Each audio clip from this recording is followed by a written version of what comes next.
now. All right. What is up, y'all? We are here. Let's also make sure real fast that we're recording outside, too. We want to make sure that we've got the recording going on. Yes, okay. We really do. All right, everybody. We are live, and we are here for Laying It Down with Big D. And today's a very special episode. I've got somebody I've known for several years here, somebody who's known around the land circuit in North America, the land circuit being, I think, Frag tournaments mainly, but still the land circuit here in North America. And I'm not wearing any socks, so full bearing it all feet episode here on Laying It Down. Yeah, but today I've got Lucas fatguy Muncy. Lucas, how are we doing today? Doing all right. Hello, everybody. It's Fat Guy. Yeah, I'm chilling. Hell yeah, dude. Well, I'm glad you're here. I'm glad you're hanging out. How long have you been playing Counter-Strike for? We're gonna take it back in the years, but how long have you been playing for? I've been playing Counter-Strike for a really long time. Like, I think I played Source a little bit when I got it with Gary's mod back in like 2012, 2013, I think. I didn't really play it that seriously. Like, I remember I played like a 1v1 against my friend, and we both sucked so much, but he won because I was just like a Minecrafter at that point. But yeah, like I started getting into Global Offensive like around, like, I think I bought the game around the Cato 14 major. So like I look at my old Steam and I go to like my Steam account and I see in the market history I sold a Reason Gaming Hollow for 25 cents. So that kind of like is what I gauged like around when I bought the game. I started playing it heavily. Now this is a funny story. At the end of 2014, like, I just got the game originally because I was like, oh, the graphics look cool. But at the end of 2014, one day, I just queued a competitive game. And I queued Office because I knew it from Gary's mod. I didn't play anything like competitive on Counter-Strike previous to this. I would just play Deathmatch and Arms Race. And then I got kicked because my teammates thought I sucked. And ever since then, I just grinded the game out of spite. So, yeah, that was my like little canon event, I guess, that led to me playing this game. Well, and yeah, I'm glad you shared where you got started too, because that's what was going to be my next question. And it's also interesting because you are like, it seems like Minecraft to Counter-Strike was like the pipeline back in like 2012 to 2014 when CS:GO was first coming out. Like, what do you know why so many Minecrafters were drawn to Counter-Strike? I think my guess would be because what happened for me, I got into Minecraft in like 2011, 2012. And I played it a bunch on like our like home laptop. But eventually I wanted to get a computer to play it like better. So then I think at the end of 2013, I got like a proper gaming computer. It was actually like an HP desktop, but we added a graphics card to it through Geek Squad.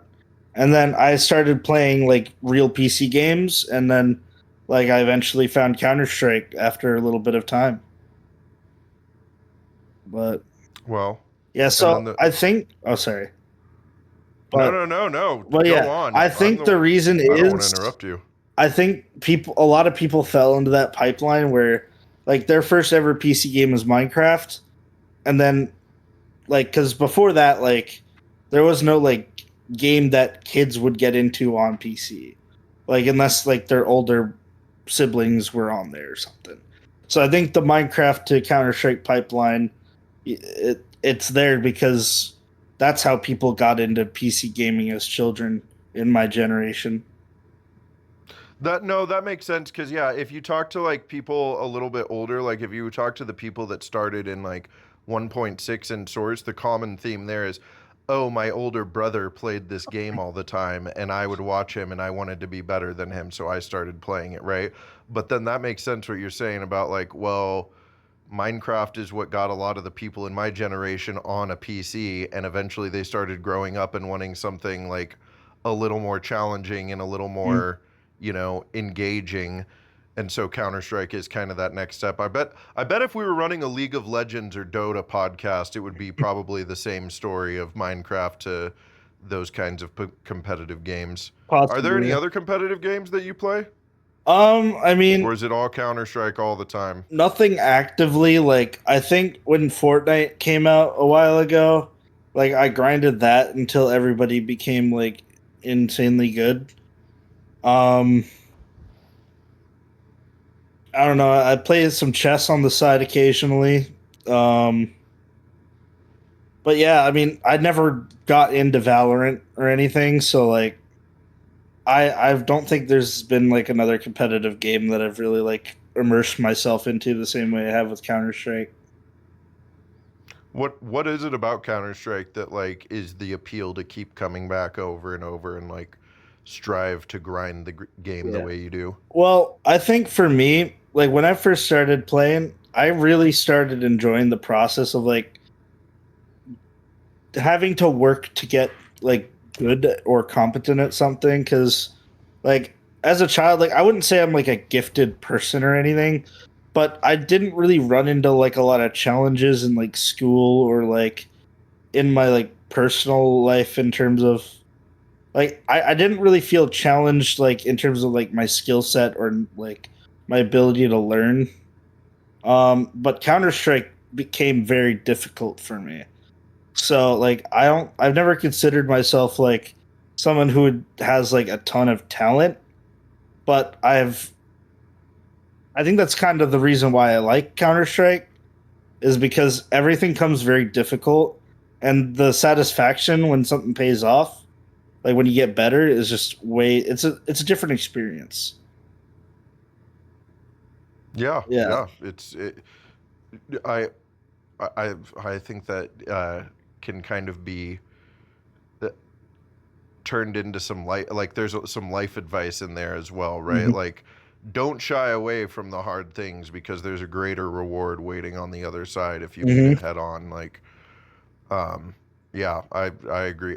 I hadn't even thought about it either because I what you mentioned is kind of the same for me. Like school life never really challenged me until like I got to like Counter Strike, and Counter Strike is like holy. I mean, I was 23, so I had some life Mhm. challenges and like had experienced life a little bit more by the time I Yeah. started playing it. But like that's one of the things that does keep me coming back is like this is a challenging game that like you never truly beat and you're always getting better at.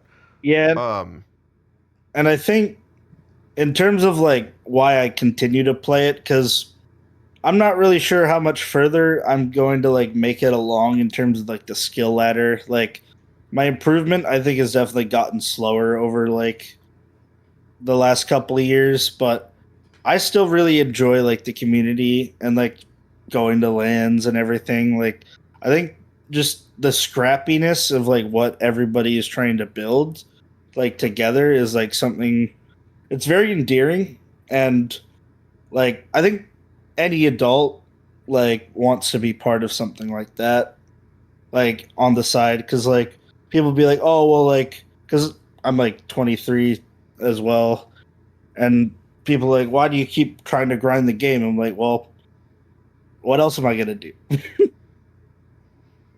and yeah seriously, mhm I'm 35. I'm gonna be 35 in a couple weeks here, and yeah I'm still grinding away at this game mhm and seeing improvement. Don't ever give up on yourself, Lucas. Don't ever give up because yeah. Well, and let me ask you this too. Like, mhm how much more experience do you feel like you've been to?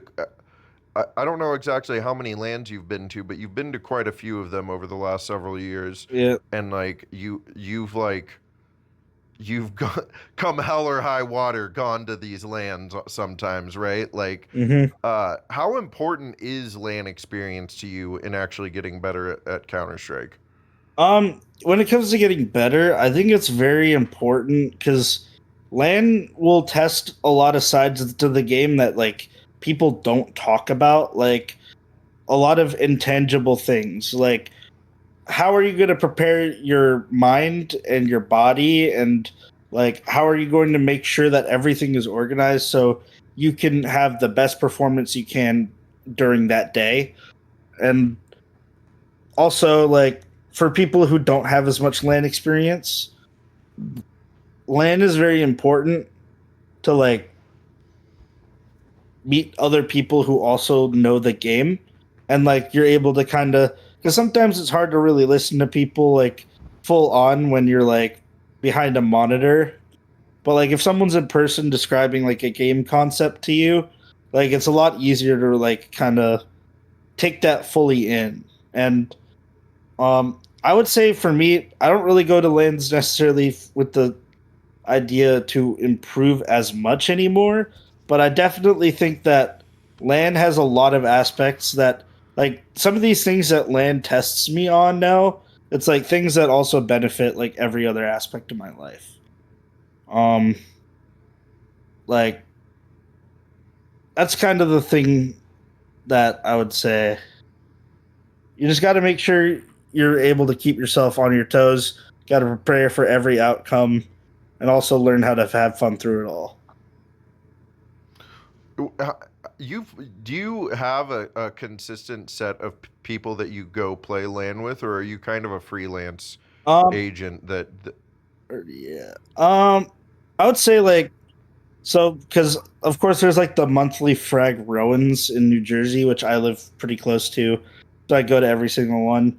With those sorts of lands, I'll go basically with like anyone. Like I think there was one time at the end of last year, where I my team fell apart like a few days before, and I just went with a bunch of like random people that were also teamless at the event, and it was a fun experience. Got to hang out with some new people, meet new people. We didn't really do too well because it wasn't really like the most stacked roster, but I was just having fun. Mainly for like the bigger ones. I mean, if I'm like committing like a travel, it's usually gonna be like with my full team. Like my full team is planning right now. We're gonna be going to Windsor, Frag 19, so that'll be fun. But I guess the groups that I go with, I've gone with the Revel group a few times to various lands. The Tricksters, Redacted Society, they are now like those guys I've gone to a few with. So there's a few groups that I frequent a bunch, but most of the time it's either with my team or I'm just having fun at the Rowans with a group of guys. Like I went with the Fast Men at the last Rowan and we did pretty good. I was pretty happy with that. But yeah. have you won one of the Rowans recently? I feel like I saw you win one not too Um long ago. it's actually been a minute since I've like won a land. Like the last one that I won was the first Rowan in August last year. I was playing with Jackro, Bat Speed, Outback, and JCR. Um, so that was the last one that I actually won. Before that, like was like the Nerd Street lands that they would be hosting around, which are essentially just Frag Rowan, but they were just run by Nerd Street at the time. So I wish I man, you're making me want to move out to Jersey where and just where are hang out you for at? LAN. Well, I'm in Arizona right now, Oh, down in Tucson.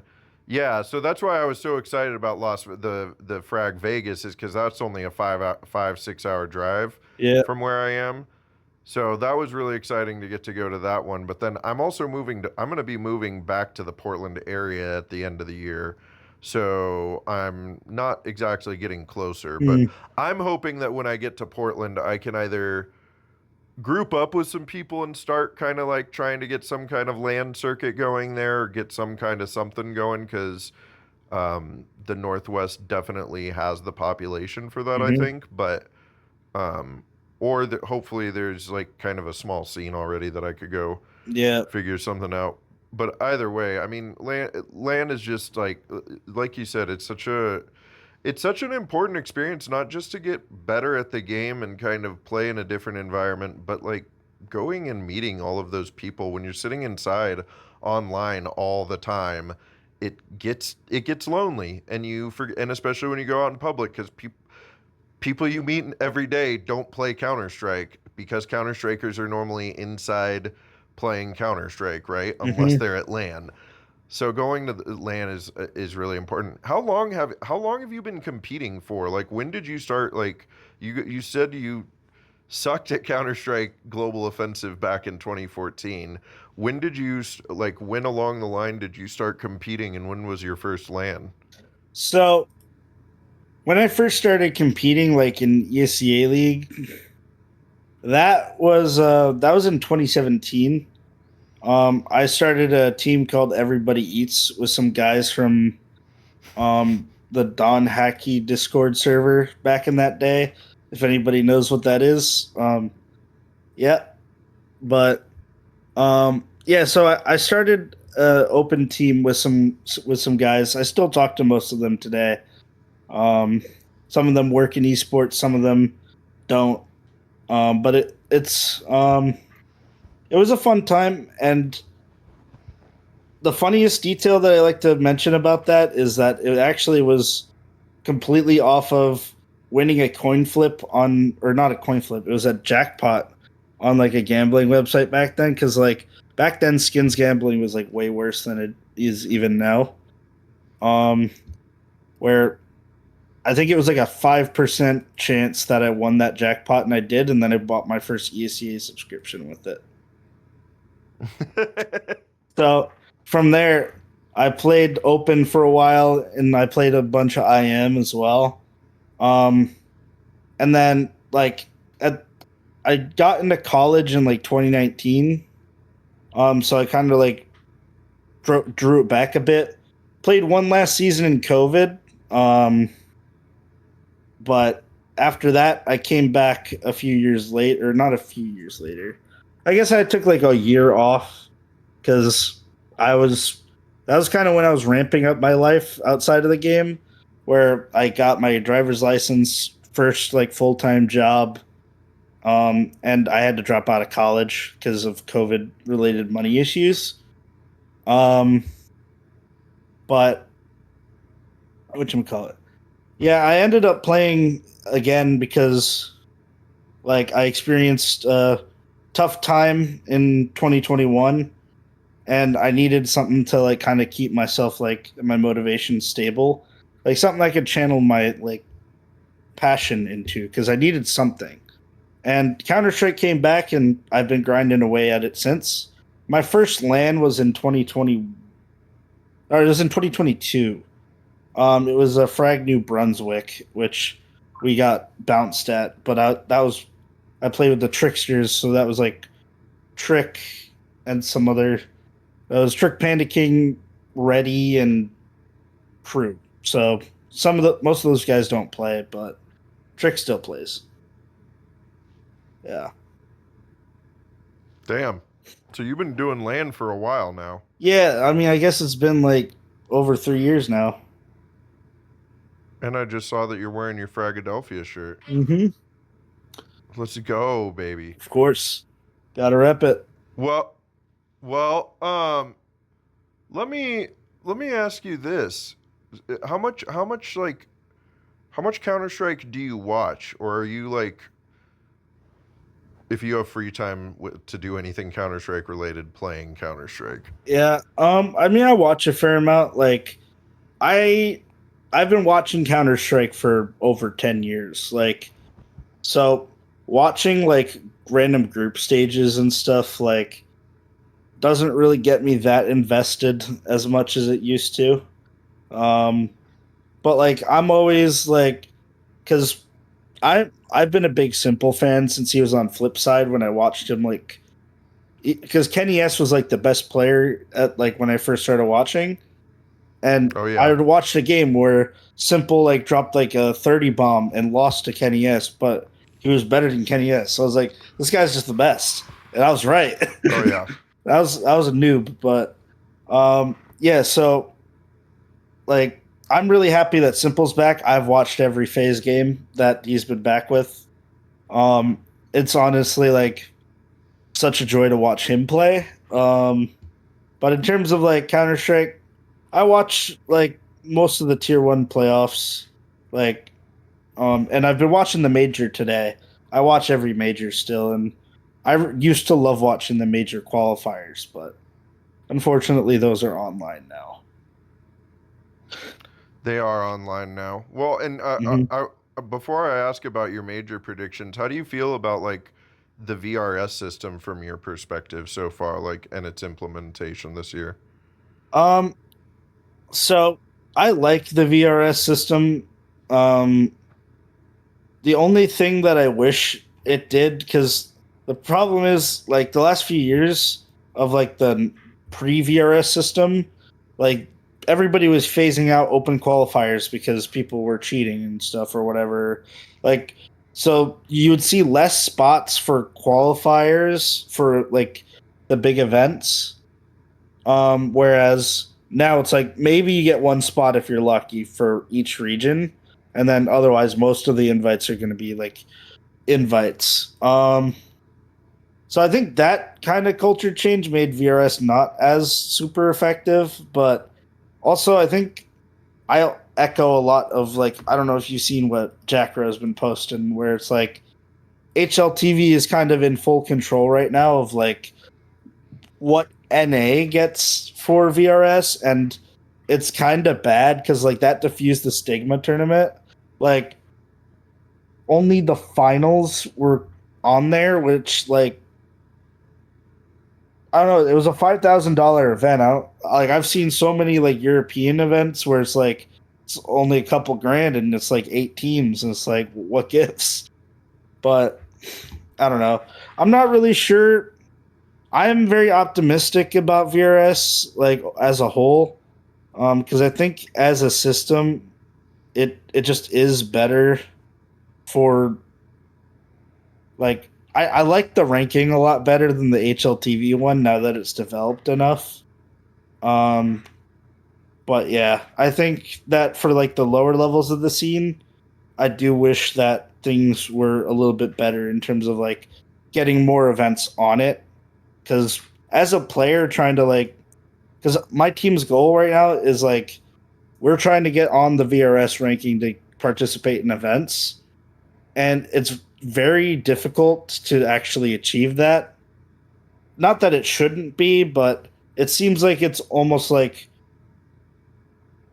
artificially like harder than it needs to be. Um, No, I think that I hope I'm not cutting you off no, you're here. good.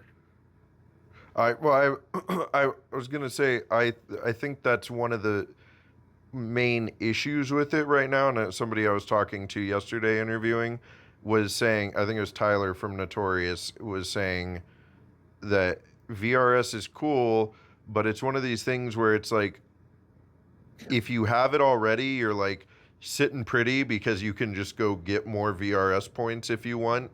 But like to get those initial VRS points is like super challenging and hard from the outside. And the fact that, yeah, dude, I'm glad that Jackro is over there fighting the good fight because I'm not trying to start beef with HLTV by any means. I love HLTV, but like, why do you guys hate any region besides EU so much? Because getting a tournament on HLTV is an incredibly challenging thing. I, as a caster, it took me 6 months and like 5 different applications to actually get approved as a caster for HLTV. It be and it took me getting into a Discord and like pinging an admin there. It's like it feels like they're not actually checking the things they need to be checking. I'm not sure, but yeah, I appreciate that Jackro's out there fighting the good fight. Are the Frag Rowan events VRS enabled? Absolutely. Like, I think that like I've heard some things where it's like HLTV just like isn't really like a huge fan of Frag as a whole. I'm not sure if the Frag Rowan events are really like they're made to be like one day for fun events. I don't think that they're necessarily should or are meant to be VRS, but like I just know that like even if they wanted to, I think well, I don't know if they want to or not, but even if like it was a thing that they tried to do, I think there would be no chance that HLTV would let that go. Like that's something where it's like, yeah, okay, that would make sense for the grand finals to be like or on the VRS or something like that. Because I mean, it's a smaller event, but I mean, when you have bigger events with bigger prize money and it's only the finals, it's like, yeah, I don't know. Yeah, it is weird. It's it's something that I've experienced over like in the last year and a half where I've like really applied myself as a caster and trying to like connect with the community. I've experienced HLTV doing this over and over and over again where it's and I just don't get it. I don't know. I wish I think the VRS system is going to strong arm them more into having to cover NA tournaments because they have to for them to be VRS enabled, and Valve's not going to be happy if they're just like no to everybody in NA. Yeah, But it's just I don't know. It just doesn't feel like a great system right now. My cat's trying to make biscuits on me right now. He's insistent on getting out here. Also, I want to talk about we're going to get into your major predictions here in one moment, but let's talk about those bitchin' pink headphones you got there, dude. What are those? They're Logitech G Logitech Pro something. X2s. I used to hate on these because like I had the original G Pros, like the first model, and I see the cat. Yeah, Yeah, the cat's insistent he's here. a cool guy. He is a cool yeah, guy. like I'm like everybody thinks I'm a little weird when it comes to the headsets, but like I've always been a massive like HyperX Cloud 2 merchant in terms of like I think that they're like one of the greatest headsets for CS. I think it's hard. Like Steel Series makes good ones, I'd say, but they're not like quite as good. But these ones, I thought that they were going to be the same as the other ones, but they're actually really good. Like the detail is pretty solid. The mic sucks, which I still use the mic in game, but like right now I'm using like this like Yeti orb that I have for the purposes of the podcast, better quality. But yeah, I mean, you sound lovely. thank you. It's a good headset, I'd say. And I also got it because apparently I thought the connectivity was going to be better, where like I could do the cable and attach it, so I could use this wirelessly at home and then use it wired at LANs. But I think I couldn't do that the last time I tried that. But it's still a good headset. Yeah. Is bringing wireless peripherals to LAN a bad idea? I have to imagine it is. Your wireless mouse is fine because you keep the dongle close to your mouse pad. But wireless headsets, there's a lot more potential for interference. I don't think I had any at the last LAN I went to, but like I've definitely had it to where like wireless headsets have kind of been weird in the past. So for any LAN goers, or if you haven't gone to a LAN, the things that I make sure you have are get in-ears just in case, because you never know what kind of environment you're going to play in. Like there could be giant speakers everywhere. And then with those in-ears, get like an Apple USB-C dongle so you can use that, because that it is a better amplifier for your sound. So the sound will be better than like if you plug it into the computer directly. Get a USB hub with an extension cord, so that way, like if you need to plug in those in-ears, you're good on that end. And yeah, make sure you have a wired headset, and then obviously your typical other peripherals. But if you have those things, then you're looking good for your LAN. What do you mean what do you mean the good Lord, Cat, can I interview my friend here, please? Okay, thank you so much. He's just being a menace. what do you mean by the Apple USB-C adapter? Are you talking about the like little headphone thing that where you plug like to Yeah, that thing to this like thing. So, to be able to plug it into an iPhone? well, you want to have this, so you plug this into your computer.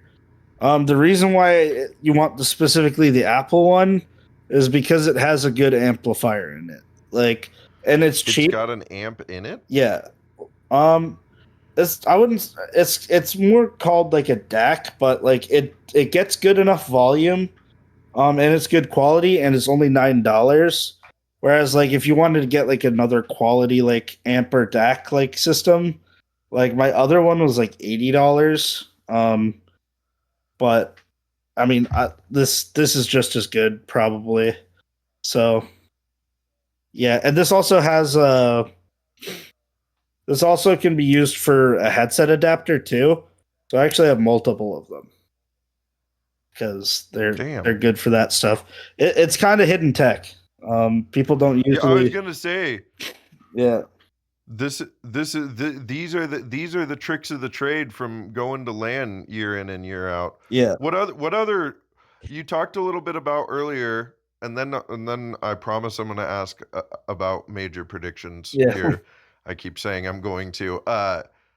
What other like you talked about like getting your mind and body like in the right like space for LAN and performing well? Like what are your tips and tricks for doing such things? Well, the thing that I would say is through a lot of trial and error, you got to figure out like in the morning, do I play better when I eat a heavy meal, or do I want to not eat that much and then just like snack throughout the day? For me personally, I prefer a heavy meal in the morning, and then if I need to, I will like get like I prefer bigger meals, which other people prefer like, oh, I'll have a banana in the morning so that way it's like light. But for me, because I'm fat, I like a lot of food in my stomach at once. Um, but find out like what kind, like your food routine, your sleep routine, and just make sure like you do everything that you can to make yourself feel comfortable and good. Um, the other important thing, a lot of newer land players really struggle with like adapting to environments. And the reason that is a lot of the time is because they try to think too hard about like I need my like monitor set up a specific angle, and I need my like arms to be flared out at like an exact like degree point. Like you just have to like get yourself comfortable with like not thinking about that stuff so you can just sit down and play. Um because timing wise you might not have a lot of time to warm up. So you want to get comfortable just going in and not feeling comfortable, if that makes any sense. No, that does make sense. But yeah, I mean, basically, it's just making sure that like you set up yourself basically just to be performing at your like best mentally and physically, just like you would with anything else. Like if you have like a big test, or if you have like I don't know. It's hard for me to really say other examples, but it's just there's a lot of things outside the game that you have to think about. Um, and those are like just the things that I really think about. It's like just making sure that I have the food that I need. Also like caffeine is like an important thing. It's like what is the timing of when I'm going to take my caffeine? You got to learn what works best for you and then just do it. That's essentially all there is to land. And then occasionally, once you think you have the formula set, you're going to run into a hiccup that you wouldn't have been able to foresee, and then you'll learn a new lesson. Like, um, well, I'm trying to think of an example, but well, I Do you want guess to talk about what Launders Land. I was going to ask if you want to talk about Launders Land. Well, what I will say about Launders Land is, mm, Well, the one thing I did learn from Laundersland is learning the patience and making sure that you're not like you got to prepare yourself that you won't be playing, and you got to just go in and instead of thinking like, oh, I wish I could be playing right now, I just want to get on the computer.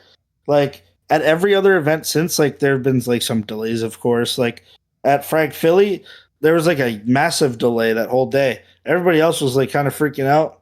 For me, I was just like, oh, I'm so chillin'. I know I'm gonna be able to play this because this is run by Fragadelphia and competent people.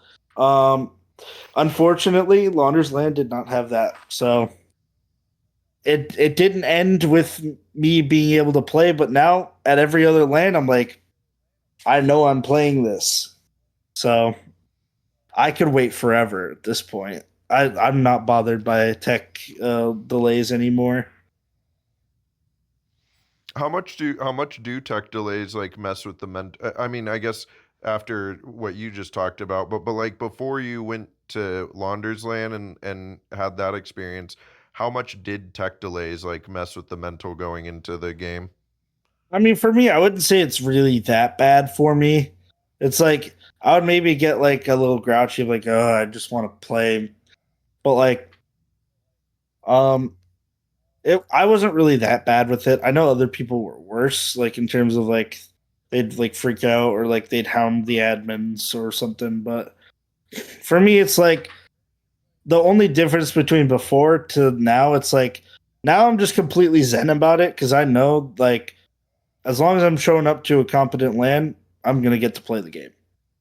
So and that's all that I care about at the end of the day is being able to play the game. Like Launder's Land, that was probably one of the worst things that has ever happened to me Counter Strike wise.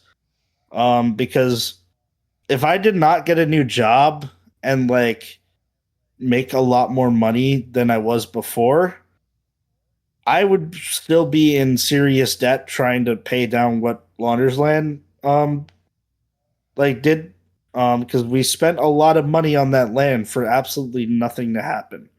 And we burned out the org that we were on. Because like that was like our first land with that org, and that org intelligence, like they were very supportive. They were like doing a lot for us, and I think that kind of put a sour taste in their mouth for Counter Strike.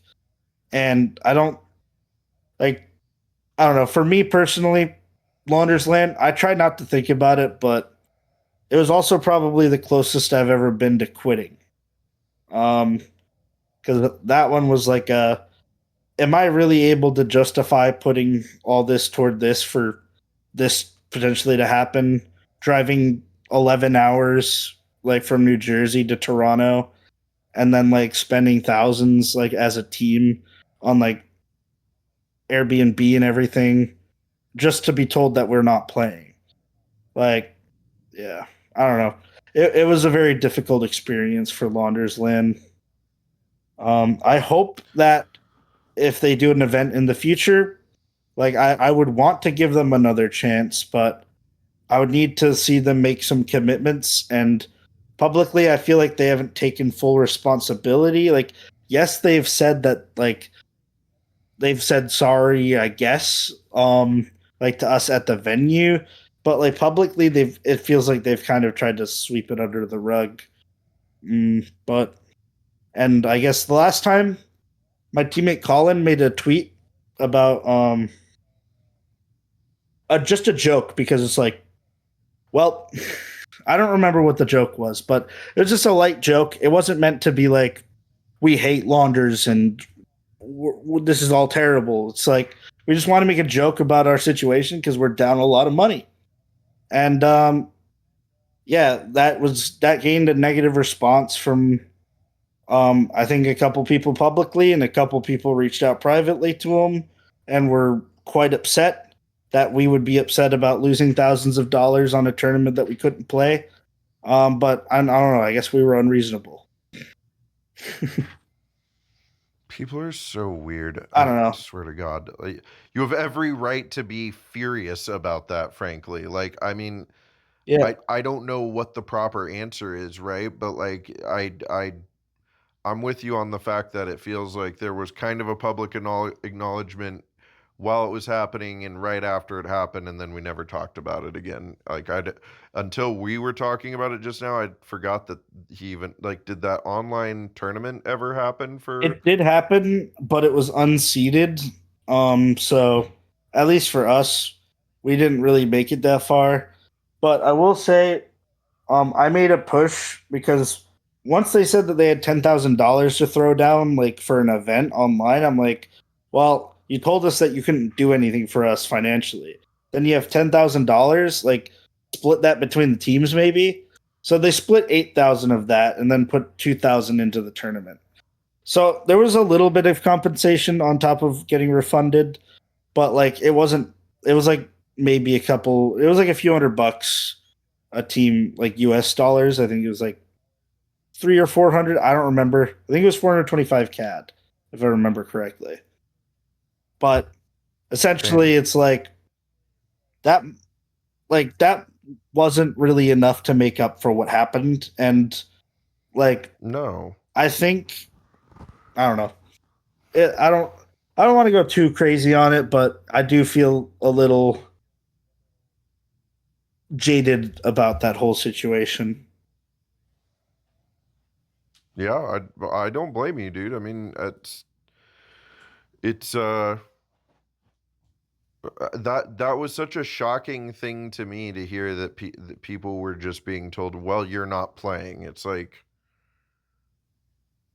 well, that doesn't seem very fair at all. Like that seems really bad. Like even because I know that like some of these land tournaments they go really late in the day because of tech delays, but you eventually play and you play because that's what everybody is there to do, and you like honor that for those people. So to like I just it's I don't wasn't there. I don't know what happened. I'm sure it was not lightly made, but like that decision to just cut teams feels like a really unfair decision at the end of the day. You know what I mean? Like Mm-hmm. it feels like it probably would have been cheaper for them to just rent out this venue for an extra day or something and have the tournament once it's fixed and let everybody play. But hindsight's 2020 and I wasn't there, so I shouldn't Yeah. talk too much about it either. But I'm sorry you went through that, man. I appreciate you Yeah. sharing with us. Yeah. And I will say, How did what's up? no, Yeah. go I will on. also say it's not like I'm saying that everything, like, there were some things outside of their power. Mhm. And it's like they knew what the things were. It's just there was like some obstacles on trying to get it like fixed properly, but like it doesn't really change the fact that what happened, and they said that they were gonna make a video about it and go more in depth, and they never made that video. So, but yeah, Huh. I don't know.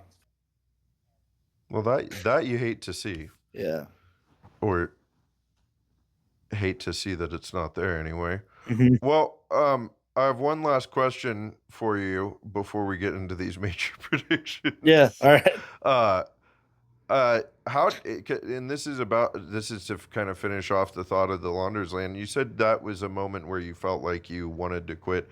How did you persevere through that moment and decide to keep going? Um. Well, I will say at that time it was also difficult because, like, I think after that happened, it was like I had to really reassess like the money and everything, and also just like my team. I think we all got more jaded, and the team that I went to that land with ended up dying not that far off. Like it was like a month or two, but I think what made me want to continue. I just still love the game.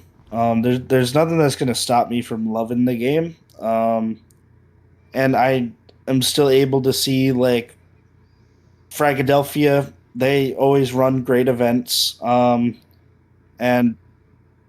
like there was a short period where I was probably gonna pivot more into like content with like the Five Fellas team.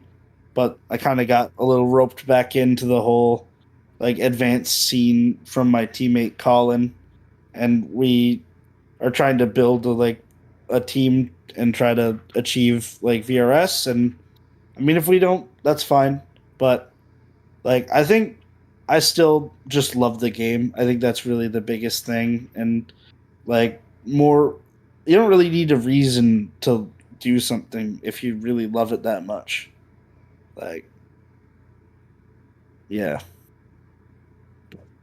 Yeah, I agree. You don't need a reason if you love it that much. That's the love we have for this game. Mm-hmm. Well, again, I appreciate you sharing all that about Launder's Land because, yeah, I know that's not a very fun subject for sure. Yeah. You know what is a fun subject though, Lucas? The major? Major predictions. Yeah, baby, let's hear them. All right. Well, I think FaZe is going to win the major. Simple is going to be the MVP. He is going to put Zywoo into the dirt. They'll probably knock him out in the quarterfinals and then beat Nico for, I guess, well, the second time in the grand finals of the major. And Muncy is going to have to wait a little bit longer. So my GOAT and the GOAT is going to pull up and tear everyone apart. That is what I believe. In my heart. That's what you believe? In my brain, Vitality is just going to win. But I'm really feeling the magic of bringing Simple back. Like I said before, Simple's been my favorite player for 10 years. So just being able to watch him play again is going to be a joy and a pleasure. And I really hope to see him in the arena because I'm going to be there in Austin. So hopefully I'll get to watch him play on stage. That would be sick. I think there's a lot of people hoping to see. I have said that if FaZe can make it to the stage, I think there's a chance that FaZe can do some damage in the playoffs. I am very worried about them getting to that stage through the group stages. But man, if they make it to that stage, I think they'd have the entire NA crowd behind them, unless there's an NA team in there. But yeah, I'm looking forward to watching this major. It's been fun to watch already this morning and see some of these teams. NRG kind of a surprise through. right now. NRG dominated against Tyloo. They look sharp out there. Yeah, I'm hoping to see some really exciting stuff this tournament. Yeah. All right. Well, we've got one last question here for you. Mm-hmm. Actually, two technically. The first question, this is something I've recently started asking people, is where does your name Fat Guy come from? All right, this is also going to be a funny story. Originally, my name was Crazy Cool, which that was like my Minecraft name and everything. I didn't really have like a proper alias other than that until I was an HLTV forum goblin when I was like 13, 14 years old. And there was this account or this guy, and his name was Fit Guy, and he was like a big like bait poster or like on the forum, and I don't really remember like there I think there was like this thing that they used to have that used to measure like stuff, but I don't know if it was like karma or like upvotes. I don't remember what it was, but I think there was something. I was like, as a little child, I was like, oh, I want to try to make a name for myself on the HLTV forum. So I was like, I'm gonna name myself Fat Guy, and then so I named myself Fat Guy on the HLTV forum. That was the first instance of Fat Guy being used, and then there was a HLTV forum post with a Discord server that I joined, and I made my Discord account as Fat Guy at that point because I was like, that was just for the HLTV thing, and I didn't use Discord again until until that Don Hackey Discord thing, and then from there, I just stuck with the Fat Guy name. So it's a little bit of an interesting story there. It's a little bit more faceted than like, there's like some meaning behind it. No, it just stuck because I was an HLTV shitter. I was gonna say fat guy, the HLTV troll, huh? That's great. Mm-hmm. Well, okay, and this is my last question. This is your opportunity to get on a soapbox and just preach to the world, but and this can be Counter-Strike or esports or life related. If you could talk to a younger version of yourself, like 10, 12 years old, or like the next generation out there that might be listening to this, what's some advice you would want to give them? So, I mean, for advice, I'd probably just say you just got to focus on bettering yourself over anything else, because anything that you can, like any skill toward bettering yourself, is going to help you in every endeavor of life. And if you sink your time into Counter-Strike too, it's like anything that you do in the game, like all the process of like how to learn, that carries forward to literally every other part of your life. And I think people kind of like lose that sense where it's like when you invest yourself in something, it becomes your life in a way. And that's not a bad thing. That's not something to be ashamed of. It's just like if you're trying to become the best at something, your entire life is that thing. And like you're always going to be thinking, eating, breathing. It sounds like you're just preaching it, but once you really feel it, you'll get it. And whether it's Counter-Strike or anything else that you do, you need to find that thing in your life that's going to do that for you, because that's how you really find like the meaning. But yeah, that's probably what I would say, is find something you can immerse yourself into. That's really the biggest thing. That's the meaning of life, baby. That's you're not lying. I love it. All right, dude. Well, thank you so much for coming on. Do you want to give any shout outs or plugs here at the end? Where do we find Fat Guy? Well, you can see me stream on Twitch occasionally at twitch.tv/fatguylol. I haven't streamed in a bit. My Twitter though. I think I just hit 500 followers. So, but my Twitter's fatguylul. I kind of just shit post a little bit and give team updates every now and then. But I think right now we might have an organization announcement coming in the next week or two for Frag Windsor, and we'll also be giving a roster announcement probably soon because we have solidified our 5 for the next event season and beyond. So keep an eye on that. I just also want to give a shout out to Frag, because without Frag, I probably wouldn't be playing this game. Frag has done a lot in the scene, and a lot of their events have been some of the most enjoyable experiences of my life. And I couldn't be happier to then have them around. Other than that, I think I've said everything I can say. And yeah, shout out my teammates as well. Hell yeah. All right, Lucas, thank you so much for joining. Thank you for having all me. at home for watching. And that is it.